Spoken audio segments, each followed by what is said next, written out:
আপনি আমার নবী সরকার নবী মুহাম্মদুর রাসূলুল্লাহ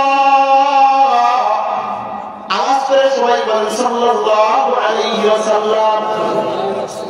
বদরের প্রান্তে নবী আমার দাঁড়ানো, নবী একজন সাহাবী উকাসা ইবনে মিহসান রাদিয়াল্লাহু তাআলা আনহু হাতের তরবারি নিয়ে যুদ্ধ করতেছিলেন। যুদ্ধ হঠাৎ উকাসা ইবনে মিহসানের হাতের তরবারি ভেঙে গেল।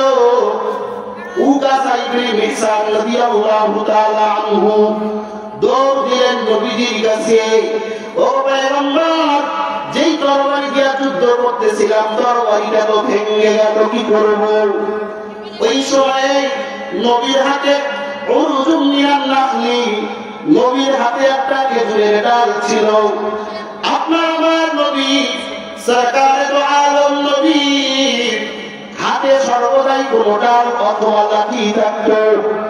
ওই সময়ে নবীর হাতে একটা উরুজুম মিনান নাখলি খেজুর গাছের ডাল আল্লাহর নবীর হাতে ছিল। আল্লাহর নবী খেজুর গাছের ডালটা উকাসা ইবনে মিহসানের হাতে দিয়ে দিলেন। ও উকাসা ইবনে মিহসান, যাও এই খেজুর গাছের ডালটা নিয়ে যুদ্ধ করো। উকাসা ইবনে মিহসান রাদিয়াল্লাহু তাআলা আনহু নবীর হাতের দেওয়া খেজুরের ডালটা নিয়ে যুদ্ধের ময়দানে চলে গেলেন।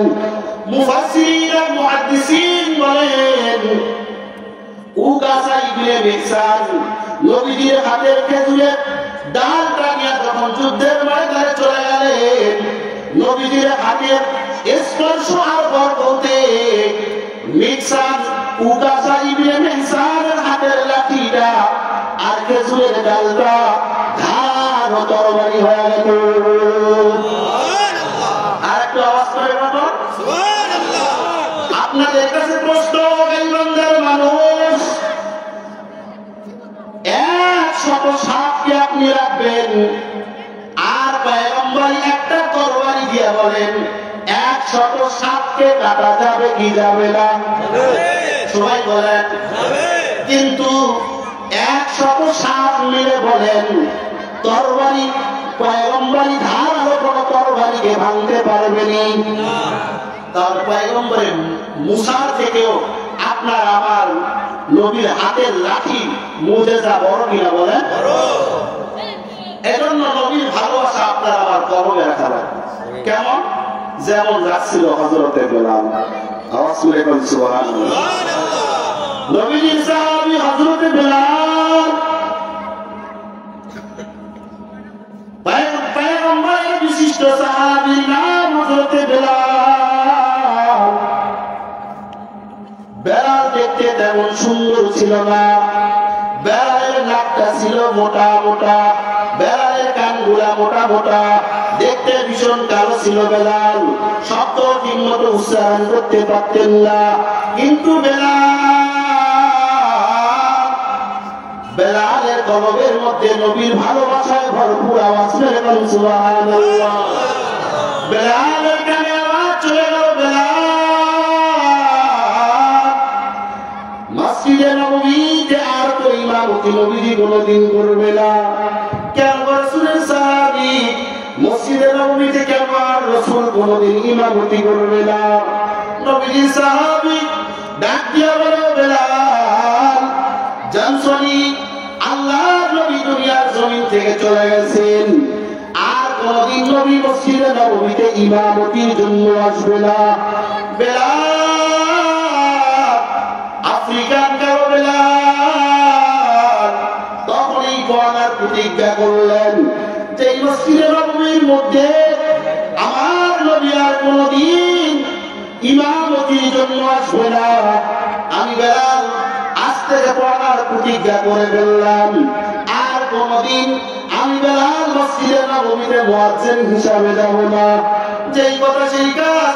বেলাল আর কোনদিন মসজিদে নববীতে যায় না, নিজের গ্রাম ছেড়ে বেলাল চলে গেলেন অনেক দূরে।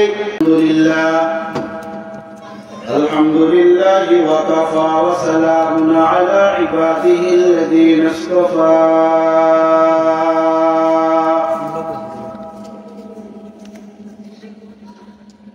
أما بعد فأعوذ بالله من الشيطان الرجيم. بسم الله الرحمن الرحيم.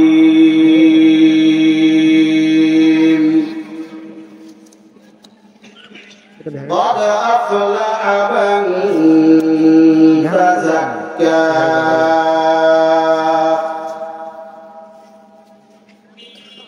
وقال النبي صلى الله عليه وسلم ألا إن في الجسد لمضغة إذا صلحت صلح الجسد كله وإذا فسدت فسد الجسد كله ألا وهي القلب. وقال النبي صلى الله عليه وسلم إن الله لا ينظر إلى صوركم وأموالكم ولكن ينظر إلى قلوبكم وأعمالكم.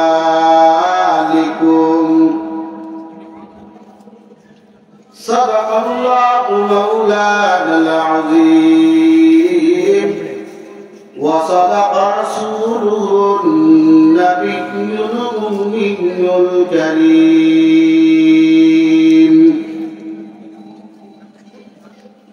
ونحن على ذلك من الشاهدين والشاكرين والحمد لله رب العالمين.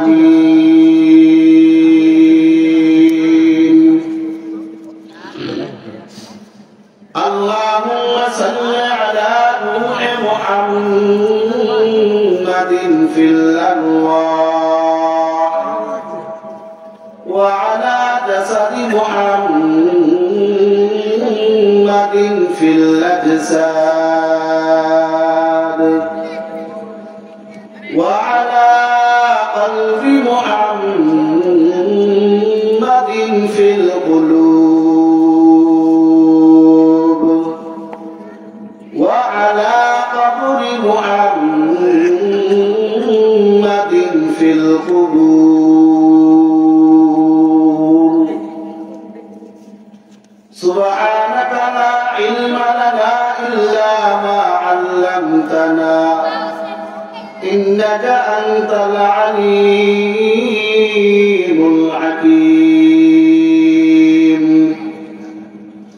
رب اشرح لي صدري ويسر لي أمري واحلل عقدة من لساني يفقهوا قولي.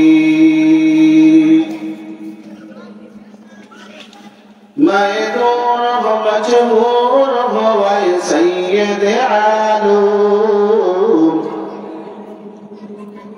मैं तो मजबूर हो सैयद आलम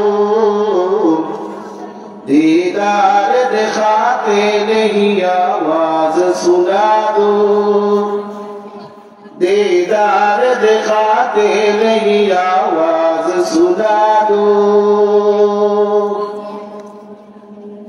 मैं सूरत यूसुफ को नहीं चाहने वाला मैं सूरत यूसुफ को नहीं चाहने वाला मैं कनीस के मानंद नहीं आशिक लैला मैं आशिक मौला हूँ मेरा इश्क दीवाना मैं आशिक मौला हूँ मेरा इश्क दीवाना। जुमला जहाँ जिसकी तजल्ली से उजाला जुमला जात जिसकी तजल्ली से उजाला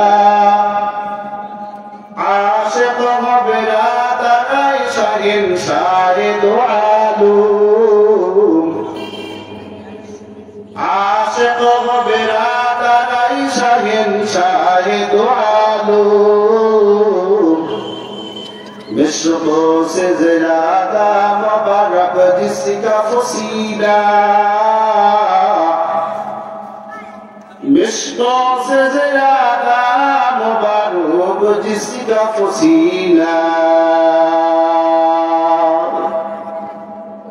मरकाजुल उलूम यूसुफिया हाफिजिया मदरसा हाफिज ছাত্রদের পাগড়ি প্রদান উপলক্ষে রাত্রিকালীন বিশাল তাফসীরুল কোরআন মাহফিলে আজ 6 ডিসেম্বর শুক্রবার এই রাত্রিকালীন বিশাল তাফসীরুল কোরআন মাহফিলের পরম শ্রদ্ধেয় সম্মানিত সভাপতি মহোদয় উস্তাদুল আসাতিজা আমাদের সবার মুরব্বী উত্তরবঙ্গের ঐতিহ্যবাহী বিদ্যাপীঠ জামিল মাদ্রাসার সিনিয়র মুহাদ্দিস विशिष्ट आलिम दीन बर्शियान आलिम दीन हजरतुल अल्लाह अब्दुल हक आजाद दामत बरकातुहुमुल आलिया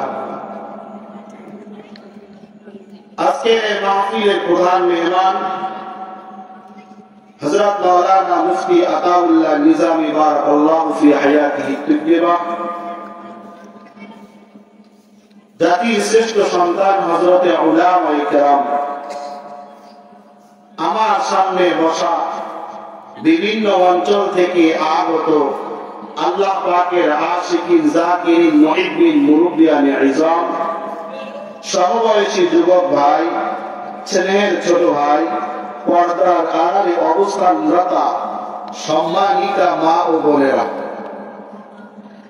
আমরা সর্বপ্রথম মহান রব্বে কায়নাতের দরবারে লাখ কোটি শুকর ও সুজুদ আদায় করছি যে মহান মুনিব আমাদেরকে জান্নাতের বাগানে এসে উম্মতের শ্রেষ্ঠ সন্তান উলামায়ে কেরামদের সোহবতে থেকে কিছুদিন আলোচনা করবার এবং শুনবার তৌফিক নসিব করলেন এজন্য বলিষ্ঠ কণ্ঠে উঁচু আওয়াজে ইখলাসের সাথে হেদায়েতের নিয়তে সকলেই কালিমাতুশ শুকর গুজার বান্দা হচ্ছি আমরা সকলেই বলি আলহামদুলিল্লাহ আলহামদুলিল্লাহ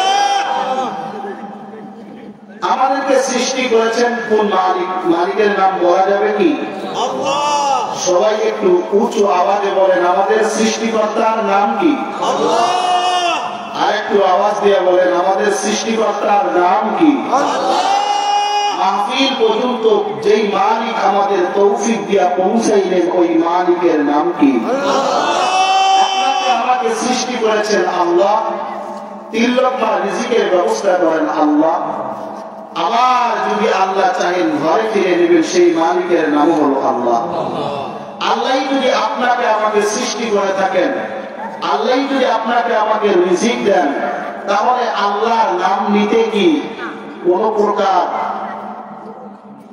আল্লাহ তাআলার নাম নিতে কোন প্রকার অসুবিধা আছে না সবাই বলেন না আল্লাহ তাআলার নাম নেওয়া যাবে তো ইনশাআল্লাহ ইনশাআল্লাহ সবাই বলেন আমাদের সৃষ্টিকর্তা মহান মুনিবের নাম কি আল্লাহ আর একটু উঁচু আওয়াজে বলেন আমাদেরকে সৃষ্টি করেছেন কে আল্লাহ আল্লাহ এই আল্লাহ তাআলা আমাদেরকে সৃষ্টি করেছেন যিনি আমাদের সৃষ্টিকর্তা যিনি আমাদেরকে রিজিক দেন যিনি আমাদেরকে খাওয়া দেন যিনি আমাদেরকে প্রত্যেকটা সেকেন্ড বাই সেকেন্ড শ্বাস নিঃশ্বাসের তৌফিক দান করেন এই মহান মুনিবের নাম চলতে ফিরতে হাঁটতে বাজার করতে নামাজ আদাইতে নামাজ থেকে আসতে মাহফিলে আসতে মাহফিল থেকে যাওয়ার সময় সব জায়গায় আল্লাহর নাম নিতে হবে কি হবে না বলেন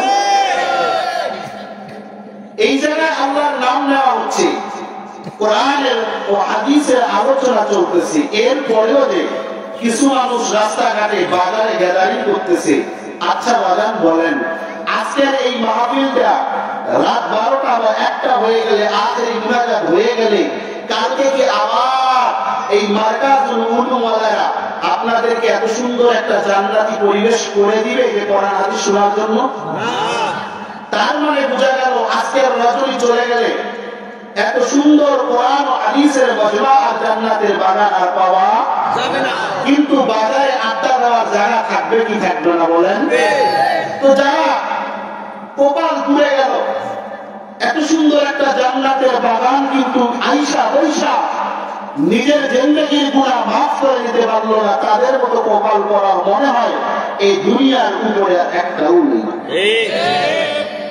আপনারা যারা আসছেন, আল্লাহ রাব্বুল আলামিন আমাদের সবার জিন্দেগির গুনাহগুলি মাফ করে জাহান্নামের খাতা থেকে নাম কাইটা আল্লাহ জান্নাত পর্যন্ত পৌঁছায় দেন, বলেন আমিন।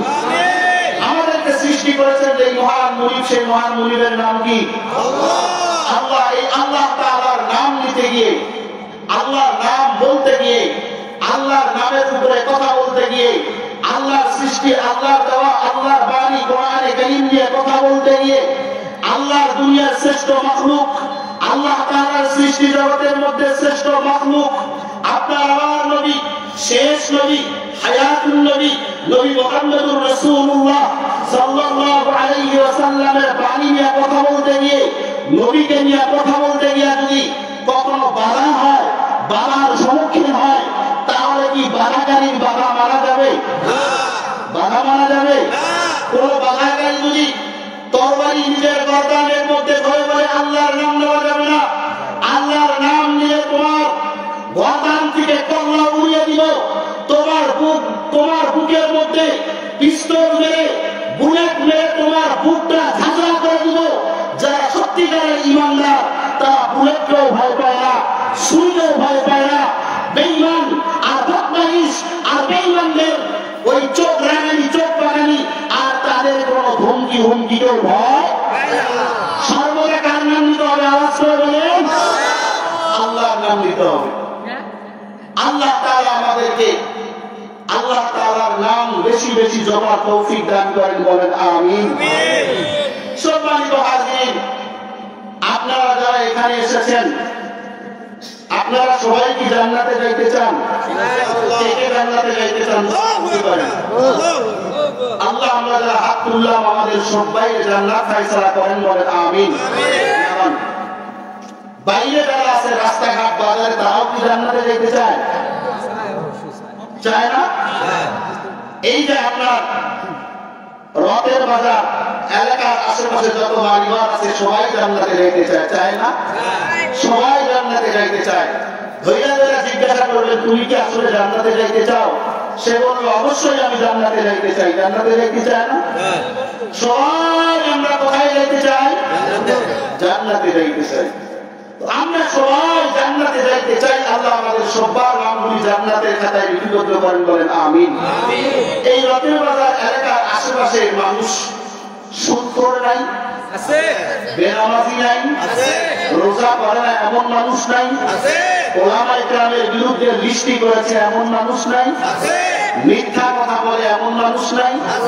সব মানুষ আছে, কিন্তু একটা মানুষ নাই, সেটা হলো সকালবেলা হুজুরের নামাজ পড়ে না চাচা যান, কিন্তু চাচা যান সকালবেলা বাড়ি থেকে একটা কোদাল নিয়ে ওই ক্ষেতের মধ্যে গিয়া নিজের জমি আর অপরের জমির মাঝখানের আইলটা কাটতে কাটতে কাটতে কাটতে ফুল সিরাত বানায় ফেলাইছি। এইরকম মানুষ মনে হয় আপনাদের রথের বাজার এলাকায় নাই? আছে। আমি তো মনে করছিলাম সব আমার দিনাজপুর, আপনার এলাকাও আছে। যাই হোক, সুদখোর আছে, ঘুষখোর আছে, বেনামাজি আছে, বেরোজাদার আছে, আইন কাটনেওয়ালা আছে, কিন্তু একটা মানুষ নাই। যাচাই করে দেখা হয়েছে আপনার রথের বাজার এলাকায় মনে হয় একটা মানুষ নেই। সেই মানুষটা হলো দীর্ঘ 15টা বছরে 3টা গ্রামে ভোটের আগের রাত্রে প্রাইমারি আর হাই স্কুলগুলি দখল কইরা রাতের মধ্যে গিয়া ভোটের বাক্সে সিল মাইরা ভোটের বাক্সগুলা পূরণ করে দিছে এমন মানুষ নাই? ওই মানুষটাকে জিজ্ঞাসা করবো, বাবা তুমিও জান্নাত যাইতে চাও? সে বলে, হ্যাঁ আমিও জান্নাতে যাইতে চাই। কিন্তু বলেন, আপনাদের কাছে বিচার দিলাম, যারা দীর্ঘ 15টা বছরে 3টা গ্রামে অসহায় মানুষগুলি আমার ভোটগুলিকে দখল করে রাতে অন্ধকারে প্রাইমারি আর হাই স্কুল দখল করে একাই 100 সিল মাইরা ভোটের বাক্স পূরণ করলো, পরের দিন ভোট কেন্দ্রে যাওয়ার জন্য যারা বাধা দিল, এমন মানুষ আছে না? এই মানুষগুলো কি জান্নাতে যাবে? কিয়ামতের দিনে আপনি আমি মাফ না করা পর্যন্ত এই মানুষগুলো জান্নাতে যাইতে পারবে। আমি আপনাদের সামনে কোরআন কারীম থেকে একটা আয়াত কারীমা তেলাওয়াত করেছি। আল্লাহ বলেন, তারা সফল কাম হয়ে গেছে যাদের অন্তরগুলি পরিষ্কার হয়ে গেছে। চিল্লায়ে বলেন সুবহানাল্লাহ। যাদের অন্তর পরিষ্কার পরিচ্ছন্ন পরিপাটি, যাদের অন্তরের মধ্যে কোনো কেড়া নাই, কোনো হিংসা নাই, কোনো বিদ্বেষ নাই, গুনাহের লেশ নাই, তারা সফল কাম হয়ে গেল। সফল কামের ব্যাখ্যা হলো তারা জান্নাতে চলে গেল। চিল্লায়ে বলেন সুবহানাল্লাহ। যাদের অন্তর পরিষ্কার তারা জান্নাতে চলে যাবে। নবীজি বলেন, আলা ইন্না ফিল জাসাদি লামুদগা, প্রত্যেকটা মানুষের দেহের মধ্যে একটা গোশতের টুকরা আছে। এই গোশতের টুকরাটা যদি ভালো হয়ে যায়, বান্দার 3.5 হাত বড়ির মানুষটা ভালো হয়ে যাবে। চিল্লায়ে বলেন সুবহানাল্লাহ। আর ওই গোশতের টুকরাটা যদি বান্দার ভালো না হয়, তাহলে 3.5 হাত বড়ির মানুষটার ভিতরে পছন্দ হয়ে যাবে, ওই মানুষটা জাহান্নামে চলে যাবে। আওয়াজ করে বলেন নাউজুবিল্লাহ। ওই গোশতের টুকরাটার নাম হলো কলব। আওয়াজ করে বলেন, এই গোশতের টুকরাটার নাম কি? কলব। কারো যদি কলব নামের গোশতের টুকরা ভালো হয়ে যায়, তাহলে 3.5 হাত বড়ির মানুষটা ভালো হয়ে যাবে। আর কারো যদি গোশতের টুকরাটার মধ্যে পছন্দ হয়ে যায়, ওই কলব নামের গোশতের টুকরায় যদি কারো পছন্দ হয়ে যায়, তাহলে ওই 3.5 হাত মানুষটার মধ্যে পুরা অঙ্গ প্রত্যঙ্গে পছন্দ হয়ে যাবে। এক কথায় ওই মানুষটা জাহান্নামে চলে যাবে। তাহলে জান্নাত পাওয়ার জন্য ওই কলব নামের গোশতের টুকরাটাকে পরিষ্কার করা লাগবে কি লাগবে না? আওয়াজ করে বলেন। ওই কলব নামের গোশতের টুকরা পরিষ্কার করতে হবে কি হবে না? বলে কিভাবে পরিষ্কার করবেন? নবীজি বলেন, قال النبي صلى الله عليه وسلم لكل شيء سقالة وسقالة القلوب ذكر الله। নবী আমার বলেন, প্রত্যেকটা জিনিস ধ্বংস করার একটা মাজনি আছে। মা বোনেরা, ঘরের মধ্যে খালি বাসন মাজে কি মাজে না? ওই খালি বাসন মাজার জন্য একটা আলাদা মাজনি আছে না নাই? কাপড়ে ময়লা লাগছে, এ কাপড় পরিষ্কার করা লাগবে, তাহলে এই কাপড় পরিষ্কার করার জন্য একটা আলাদা মাজনি আছে না নাই? ওরাদের বাজারের যুবক ভাই শোনো, মাথা ময়লা হয়ে গেলে 2 টাকা দামের শ্যাম্পু লাগায় মাথা পরিষ্কার করে। গায়ের মধ্যে ময়লা লাগছে, গায়ের মধ্যে সাবান দিয়া ঘষা দিলে গা পরিষ্কার হয়ে যায়। বোঝা গেল দুনিয়ার জমিনে যত বস্তু আছে, সবগুলা বস্তু পরিষ্কার করার মাজনি আছে না নাই? ও দুনিয়ার মুসলমান শোনো, তাহলে কলব যে ভিতরে, এই কলব কি দিয়া পরিষ্কার করবা? এই কলবটা পরিষ্কার করার মাজনি আছে না নাই? এই কলবে তো সাবান লাগাইলেও পরিষ্কার করা যাবে না। এই কলবের ভিতরে যদি শ্যাম্পু লাগায় কেউ কাছে পরিষ্কার কোনোদিনও হবে না। তো এই কলব নামের গোশতের টুকরাটা পরিষ্কার কেমনে হবে? নবীজি বলেন, লিকুল্লি শাইইন সিকালাতুন, প্রত্যেকটা বস্তু মাজন, প্রত্যেকটা বস্তু পরিষ্কার করার মাজনি আছে। ওই বস্তুটা ময়লা হয়ে গেলে মাজনি দিয়া দ্রুত বড় পরিষ্কার হয়ে যাবে। ও দুনিয়ার মানুষ, কলব নামের গোশতের টুকরা যদি অপরিষ্কার হয়ে যায়, গুনাহের দ্বারা যদি পছন্দ হয়ে যায়, ওই গোশতে, ওই কলব নামের গোশতের টুকরাটার পরিষ্কার করবা কেমনে? নবীজি বলেন, ওয়াসিকালাতুল কুলুবি যিকরুল্লাহ, তোমার কলব নামের গোশতের টুকরাটার মধ্যে গুনাহ করতে করতে পছন্দ হয়ে ফেলাইছো, ওই কলব নামের গোশতের টুকরাটা তোমার পরিষ্কার করার জন্য সকালবেলা আল্লাহর জিকির করো, বিকালবেলা আল্লাহর জিকির করো। সকালবেলা আল্লাহর জিকির করো, বিকালবেলা আল্লাহর জিকির করো, তোমার কলব পরিষ্কার হয়ে যাবে।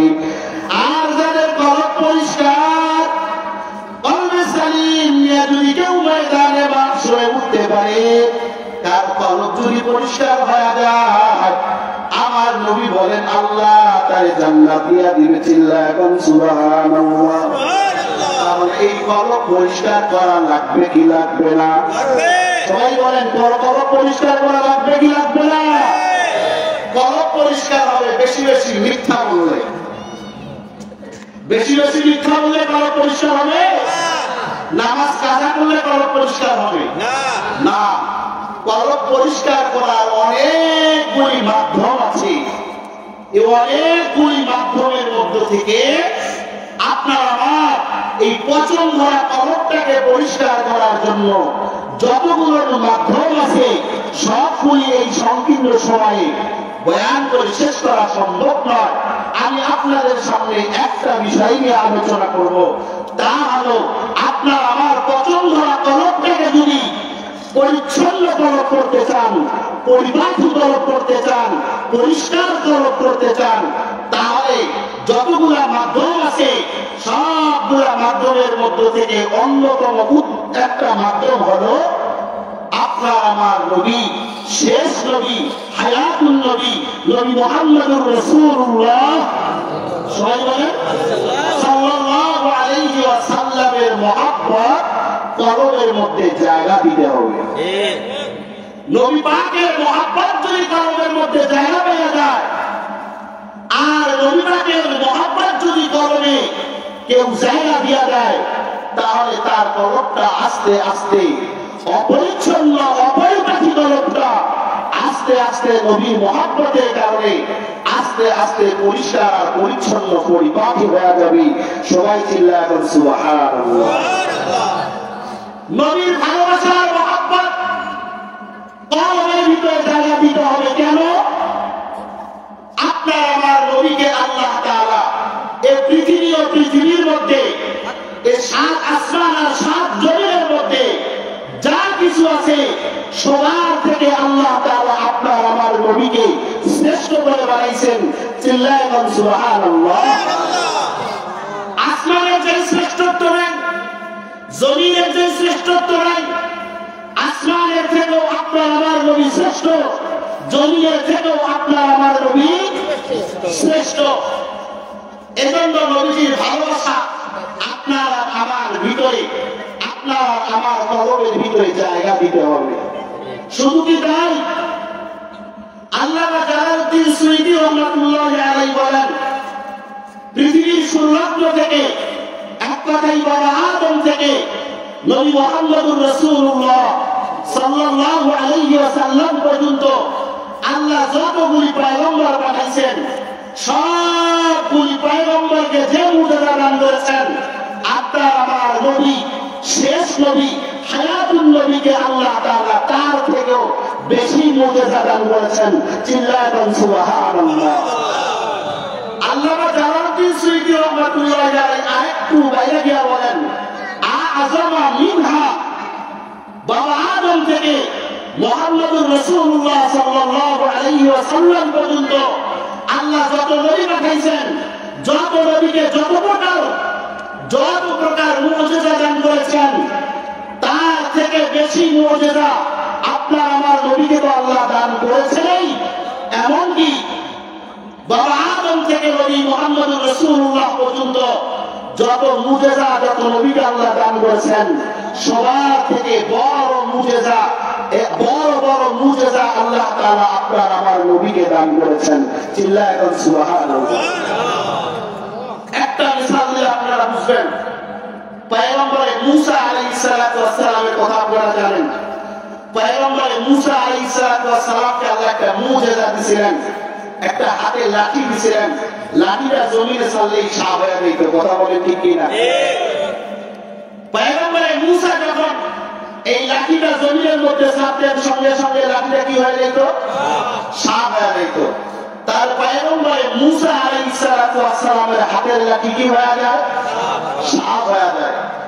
আর আপনার আমার নবী, নবী সরকার ও আদম নবী মুহাম্মদুর রাসূলুল্লাহ সাল্লাল্লাহু আলাইহি ওয়াসাল্লাম, সবাই বলেন আপনার আমার নবী সরকার নবী মুহাম্মদুর রাসূলুল্লাহ,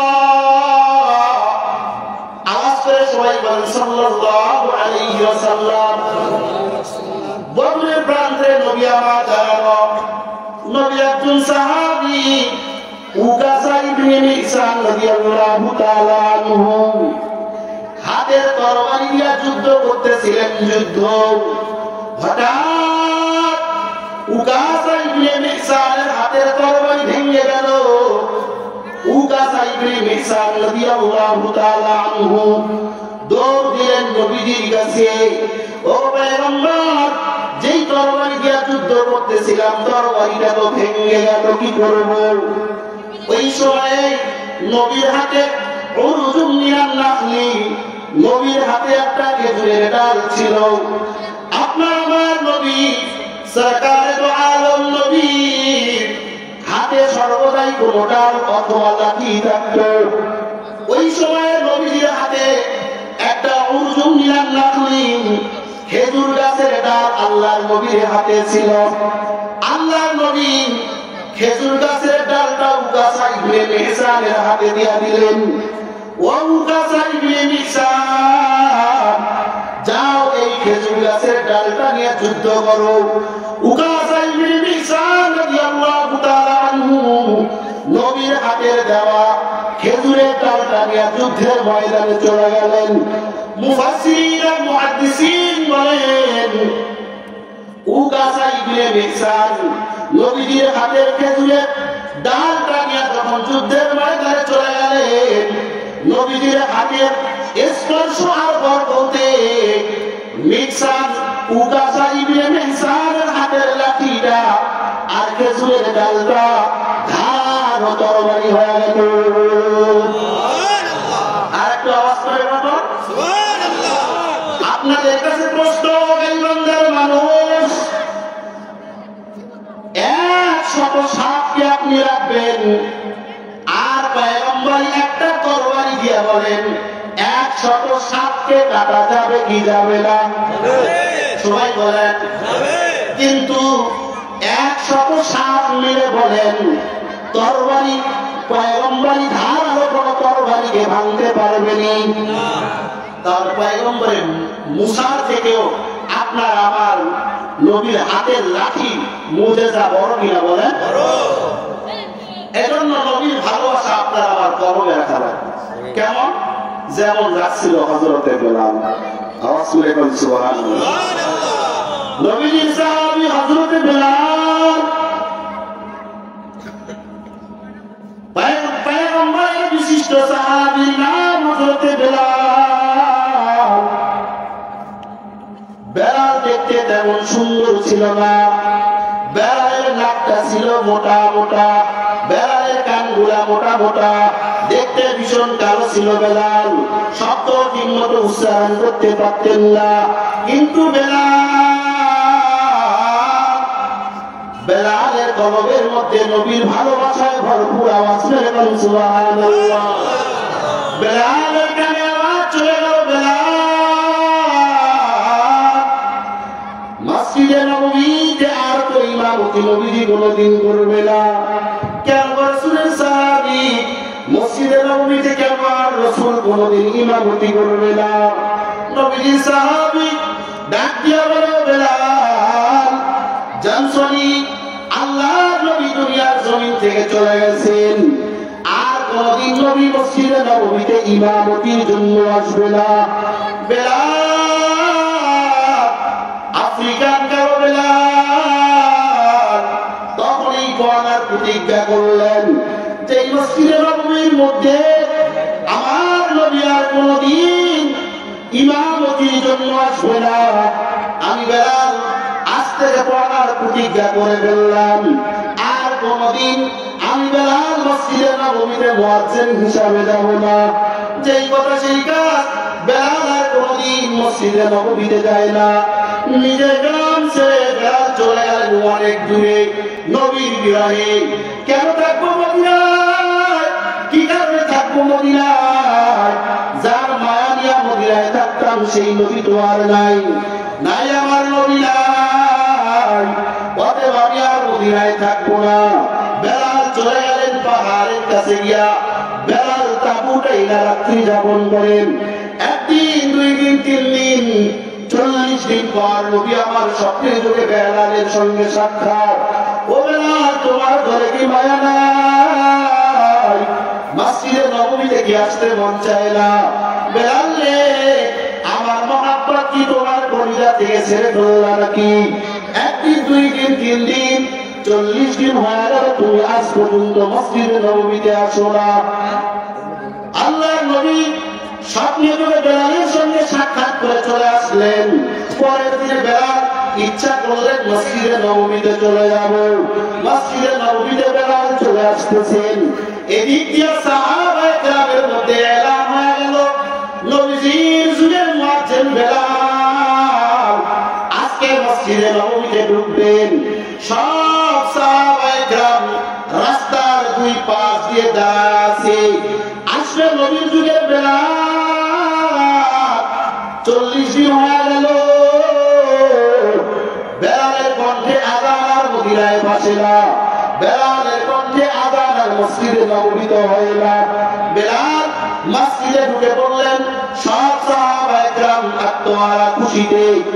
স্বামী তার বিবিকে গিয়ে বলে, বিবি রে, জানছো নি এইমাত্র নবীজির যুগের মুয়াজ্জিন বেলাল মসজিদে নববীতে ঢুকছে। আজকে নবী যুগের আযান আমাদের এখানে আসবে। ছোট বাচ্চারা দৌড়া দৌড়া বাবার কাছে যায়, ও বাবা, নবী যুগের বেলাল মদিনার জমিনে ঢুকছে বাবা।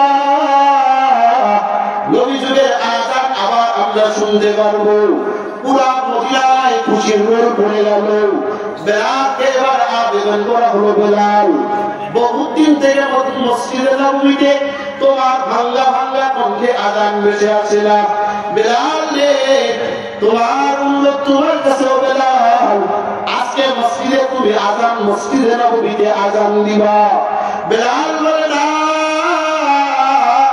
যেই মসজিদে নববীতে আযান দেওয়ার পর আমার নবীকে মসজিদে ইমামতির জন্য পাবো না, এই মসজিদে আমি কোনদিন বেলাল আযান দেব না। আমি বেলাল এই মসজিদে কোনদিন আযান দেব না। সব সাহাবায়ে কেরাম দৌড় দিল হাসান আর হুসাইনের কাছে।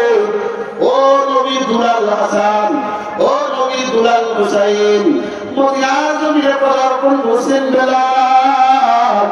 বেলালের আযান শোনার জন্য মদিনার সব মানুষগুলা তৃষ্ণার্ত অবস্থায় জীবন যাপন করতেছে। ও নবীর দুলাল, নবীর দুলাল হাসান আর হুসাইন, আপনারা অনুরোধ করলে হয়তো বেলাল আযান ফুটাবে। হাসান আর হুসাইন দৌড় দিল নবীর সাহাবী বেলালের কাছে। হাসান গিয়া নবীর ডান হাত ধরল, হুসাইন গিয়া নবীর বাম হাত ধরল। হাসান আর হুসাইন বেলালের বাম হাত আর ডান হাত ধরে বসলো। ও নবীর সাহাবী বেলাল, তুমি মসজিদে নববীতে আযান দাও। তোমার আযান শোনার জন্য পুরা মদিনার মানুষগুলা সবাই তোমার আযানের অপেক্ষায় অপেক্ষমান। বেলাল বলে, না রে, আমি মসজিদে নববীতে আযান দিতে পারবো না। আযান দেওয়ার পর আমার নবী তো আর মসজিদে নববীতে ইমামতির জন্য আসবে না। বেলাল একবার হাসানের দিকে তাকায়, আরেকবার হুসাইনের দিকে তাকায়। নবী আমার বলেন, যে আমার হাসানকে কষ্ট দিল সে আমাকে কষ্ট দিল, যে আমার হুসাইনকে কষ্ট দিল সে আমি নবীকে কষ্ট দিল। বেলালের হাদিস মনে হয়ে গেছে, না, নবীর যুগের সাহাবী, নবীর আগের সাহাবী হাসান হুসাইনকে কষ্ট দেওয়া যাবে না। এবার বেলাল হাসান আর হুসাইনের অনুরোধে মসজিদে নববীতে হাজির হয়ে গেলেন। বেলালের কণ্ঠে আযান ভেসে আসবে, পুরা মদিনার মানুষ আযান শুনবে। বেলাল নবী যুগের মুয়াজ্জিন বেলাল এবার আযান দেওয়ার জন্য তৈরি হয়ে গেলেন, আযান শুরু করে দিলেন। বেলাল আল্লাহু আকবার আল্লাহু আকবার বলা শুরু করলেন, আযান শুরু করলেন। বেলাল আযান দিতেছে, আরে আওয়াজ মদিনার প্রত্যেকটা ঘরে ঘরে যায়, সবাই খুশি। স্বামী তার স্ত্রীকে বলে, বিবি দেখো নবী যুগের আযান ভেসে আসতেছে। সন্তান তার বাবাকে বলে, ও বাবা দেখো নবী যুগের আযান ভেসে আসতেছে। কিন্তু বেলাল যখন আযান দিতে দিতে নবীর নামের কাছে চলে যায়, আশহাদু আন্না মুহাম্মাদার রাসূলুল্লাহ, যখন বেলালের কণ্ঠে আশহাদু আন্না মুহাম্মাদার রাসূলুল্লাহ এর আওয়াজ ভেসে যায়, বেলাল আর নিজেকে স্থির রাখতে পারেন না। বেলাল আর নিজেকে স্থির রাখতে পারেন না। বেলাল কাঁপতে কাঁপতে ভবাইতে ভবাইতে মসজিদে নববীতে পড়ে যায়। সুবহানাল্লাহ বলেন। কিসের মহব্বত? নবীর মহব্বতের কারণে। হায়রে আযান দিব, নবীর নাম উচ্চারণ করতেছি, কিন্তু আযান শেষ হয়ে গেলে নবী আসবে না। এই মিলারে বেলাল আযানটাও ঠিক মতো দিতে পারে না। মহব্বত কার জোরে গান? নবীর সাহাবী হযরত আব্দুল্লাহ ইবনে যায়েদ ইবনে আব্দে রাব্বি খেজুরের গাছ ছাপাই করতেছেন, ছাপাই। এমন সময় শুনছেন নবী আর দুনিয়াতে নাই। ওই অবস্থায় নবীর সাহাবী হযরত আব্দুল্লাহ ইবনে যায়েদ ইবনে আব্দে রাব্বি হাত করে খেজুর গাছ থেকে পড়ে গেছেন। পড়ে গেছে, চোখ দিয়া নবীরে দেখছি, আজকের পর থেকে তো আর নবীরে দেখতে পারবো না। তাহলে এই চক্ষু আমি রাখবো না, যেই চক্ষু নবীকে দেখবে না। আল্লাহর নবী সাহাবী চক্ষু দুইটাকে কানা করে ফেলছেন। কার মহব্বতে বলেন? কার মহব্বতে? নবীর মহব্বত যদি কলবে ঢুকে যায় তাহলে কলব আস্তে আস্তে পরিষ্কার হতে থাকবে। আর যারা কলবে সালিম, পরিষ্কার কলব নিয়ে ময়দানে মাহশরে উঠতে পারবে, তাই কেবলমাত্র জান্নাতে চলে যাবে। চিৎকার মেরে বলুন সুবহানাল্লাহ। মেহমান চলে আসছেন, মেহমানকে বসে রেখে তারপর অনেক সময় নিলাম মাপ চাই মেহমানের কাছেও। নবীর ভালোবাসা আর নবীর মহব্বত কলবে জায়গা দিয়ে আল্লাহ তাআলা কলবকে আস্তে আস্তে পরিষ্কার করে দিবে। শুধু সাহাবায়ে কেরাম নবীকে ভালোবাসেন না, যাদের বুঝ নেই, মানুষ নয়, হিংস্র প্রাণী, গাধা সহ নবীর ভালোবাসায় নিজে আত্মহুতি দিয়া দুনিয়ার জমিন থেকে চলে গেছে। নবীর মহব্বত। নবীর একটা গাধা ছিল, ওটার উপরে নবী সবসময় উঠা চলাফেরা করতেন। যখন জানলেন যে নবীজি মারা গেছেন, গাধাটা বুঝতে পারলো যে নবীজি আর নাই, সাহাবায়ে কেরাম নবীকে দাফন করে চলে আসতেছে। এই গাধাটা যখন বুঝতে পারলো নবী আর নাই,